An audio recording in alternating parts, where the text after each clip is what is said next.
भंडारा के विधायक नरेंद्र भोंडेकर 4 अगस्त 2024 को भंडारा शहर के तुलसीनगर केसलवाड़ा में बारिश के कारण क्षतिग्रस्त हुई सड़क का निरीक्षण करने आए थे, लेकिन कुछ विपक्षी ने इस गलत वीडियो के माध्यम से उस महिला का साजिश रचाकर विधायक को बदनाम करने की कोशिश की और वीडियो बनाकर वायरल कर दिया और विधायक नरेंद्र भोंडेकर पर आरोप लगाया, जिसके बाद आज 7 अगस्त 2024 को उस विपक्षी महिला के बारे में जानकारी देते हुए तुलसीनगर केसलवाड़ा की सभी महिलाएं उपस्थित रही और बताया कि विधायक नरेंद्र भोंडेकर ने ग्राम केसलवाड़ा में विकास कार्य किए हैं और भी कार्य करते रहेंगे। विधायक द्वारा आदेश दिया गया कि इस क्षेत्र के सभी ग्रामीण सड़कों का शीघ्र पक्कीकरण किया जाए और जल्द ही सभी क्षेत्रों में रास्तों की मरम्मत कार्य शुरू कर दिया जाएगा। इस रास्ते के पुनः निर्माण करने के आदेश देने के लिए तुलसी नगर वासियों ने विधायक नरेंद्र भोंडेकर को बधाई दी और शुक्रिया कहा। आपल्याकडे 21 तारखेपासून सतत मुसळधार पाऊस सुरू आहे आणि आपल्या एरियामध्ये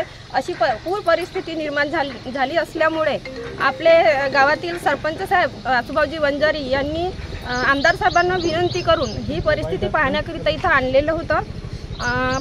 जेव्हा आमदार साहेबांची गाडी आली तेव्हा बायांनी एकाएकी घेराव केला आणि जेव्हा सर उतरले, सर कशाकरिता आले होते, आपली परिस्थिती पाहण्याकरिताच आलेले होते।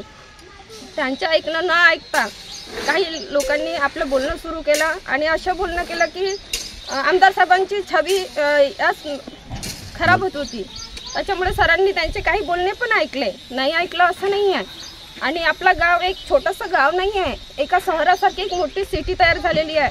आज पाहायला गेलं तर आपल्या गावात 5-6 रस्ते नाही आहेत। एखाद्या खेडेगावात 5 ते 6 रस्ते असतात।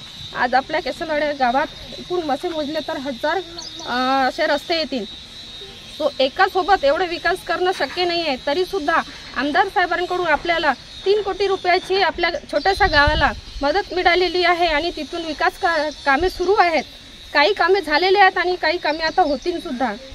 त्या दिवशी 4 तारखेला सरांनी आले आणि पूर्ण परिस्थितीचा आढावा घेतला आणि तुलसीनगर इथले कच्च्या रस्त्यांना तत्काळ खडीकरण करण्यात यावे असे त्यांनी आदेश दिलेले आहेत आणि ते लवकरच 1 ते 1.5 महिन्यात त्यांचे कामं पूर्ण होतील असे सुद्धा त्यांनी आश्वासन दिलेले आहेत। ज्या महिला त्या दिवशी आल्या होत्या असं ऐकायला मिळालं की त्या इथल्या रहिवासी नाही आहेत आणि त्यांचं इथे मतदानही नाही आहे, हे बरोबर आहे का? हो सर, बरोबर आहे। आणि काही लोकांची इथं घर बनलेलं आहे, मतदान नाही आहे, राहतात आणि जो बोलण्यात त्यांचं काही तथ्य नाही आहे असे बोलतात आणि ते कोणाच्या मनाला म्हणजे त्यांनी त्या दिवशी जे बोललं ते पूर्वनियोजित कट होता की आमदार साहेब आल्यानंतर अशा पद्धतीनं काहीतरी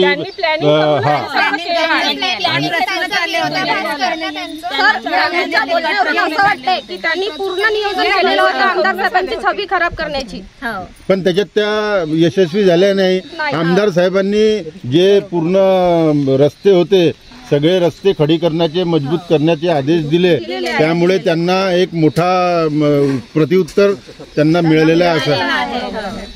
आणि आमदार साहेबांनी नवीन निधी दिलेले विकास कामं होऊ शकत नाही। आपण स्वस्ताचे प्लॉट घेतो, लेआउट वाल्यांचे काम असते रस्ते आणि नाली करून देणे। आपण स्वस्तात मिळते म्हणजे कुठच्या कुठं आपण प्लॉट घेण्यात येते, त्याच्यामुळे विकास कामं होत नाही। आणि ज्या ठिकाणी रस्ते नसतात त्याही ठिकाणी लोकांची अपेक्षा होते की इथून आमच्या घरासमोरून त्यांनी रस्ता करून द्यावा, हे करून द्या, ते पॉसिबल होणारच नाही सर। तरी एवढं 1.5 वर्षामध्ये आपल्या गावामध्ये बरेचसे आमदार साहेबांनी रस्ते दिलेले आहेत। 3 कोटी रुपयाचे निधी आपल्या गावाला दिलेला आहे आमदार साहेबांनी। अरे बापरे, आणि बरेचसे कामं झालेले आहेत ना, पुन्हा अजून कामं करणार आहे।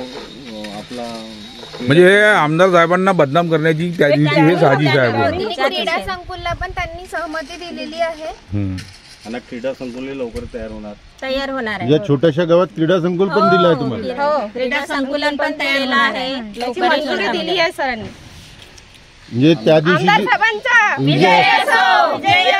भोंडेकर साहेब